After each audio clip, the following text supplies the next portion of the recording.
গীতা পাঠের আজকে আমার যে শ্লোকটি হবে 4 নম্বর অধ্যায়ের জ্ঞানযোগের, সেটির নাম্বার হলো 28।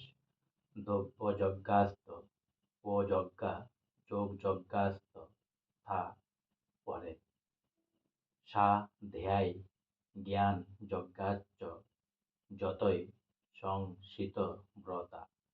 দ্রব্যযজ্ঞা মানে দ্রব্য অর্পণ রূপ যজ্ঞ, তপযজ্ঞা মানে তপস্যার মাধ্যমে যজ্ঞ, যোগ যজ্ঞা অষ্টাঙ্গ যোগ রূপী যজ্ঞ, তথা মানে তেমনই, অপরে মানে অন্যেরা, সাধ্যায় মানে বেদ অধ্যয়ন রূপ যজ্ঞ, জ্ঞান যজ্ঞা মানে দিব্য জ্ঞান লাভ রূপ যজ্ঞ, চ মানে ও যতই মানে তত্ত্বজ্ঞান প্রাপ্ত ব্যক্তিগণ, সংসিত ব্রতা কঠোর ব্রত পরায়ণ, অনুবাদ কঠোর ব্রত গ্রহণ করে কেউ কেউ দৈব দান রূপ যজ্ঞ করেন, কেউ কেউ তপস্যারূপ যজ্ঞ করেন, কেউ কেউ অষ্টাঙ্গ যোগ রূপ যজ্ঞ করেন এবং অন্য অনেকে পারমার্থিক জ্ঞান লাভের জন্য বেদ অধ্যয়ন রূপ যজ্ঞ করেন।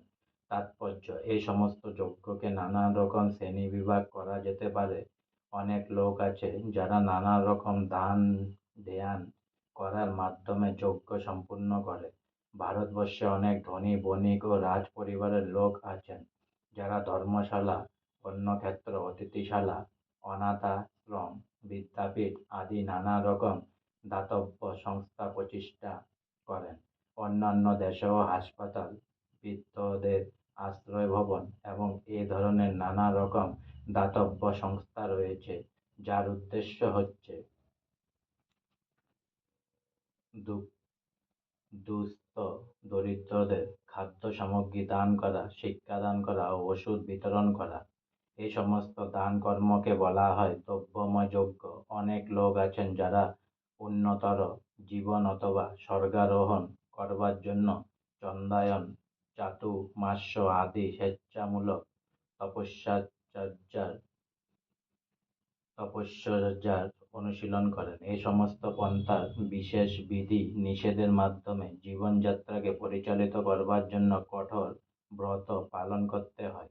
যেমন চাতুর্মাস্য ব্রত পালনকারী 4 মাস দাড়ি কামান না, নিষিদ্ধ জিনিস আহার করেন না, দিনে একবারের বেশি দুবার আহার গ্রহণ করেন না, অথবা কখনো গৃহ পরিত্যাগ করেন না। এভাবে সাংসারিক সুখ পরিত্যাগ করাকে বলা হয় তমময় যজ্ঞা।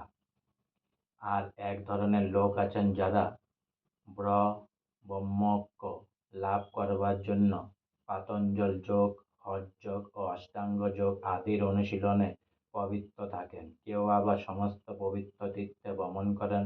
এই সমস্ত ক্রিয়াকে বলা হয় যোগ যজ্ঞ। অর্থাৎ এই জগতের বিশেষ ধরনের সিদ্ধি লাভের জন্য যজ্ঞের অনুষ্ঠান করা অনেকেই আছেন যারা নানা রকম বৈদিক শাস্ত্র, বিশেষ করে উপনিষদ, বেদান্ত সূত্র অথবা সাংখ্য দর্শন পাঠ করেন। এগুলিকে বলা হয় শ্রদ্ধা যজ্ঞ।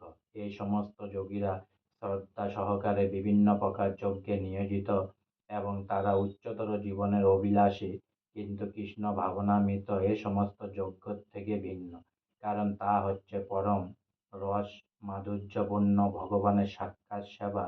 উপরোক্ত কোনো প্রকার যজ্ঞের মাধ্যমে এই কৃষ্ণ ভাবনামৃত বা ভক্তিযোগ লাভ করা যায় না।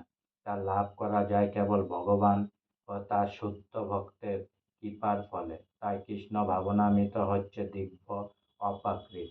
আজকে আমার গীতা পাঠের 4 নম্বর অধ্যায়ের জ্ঞান যোগের 28 নম্বর শ্লোক এখানেই সমাপ্ত হলো।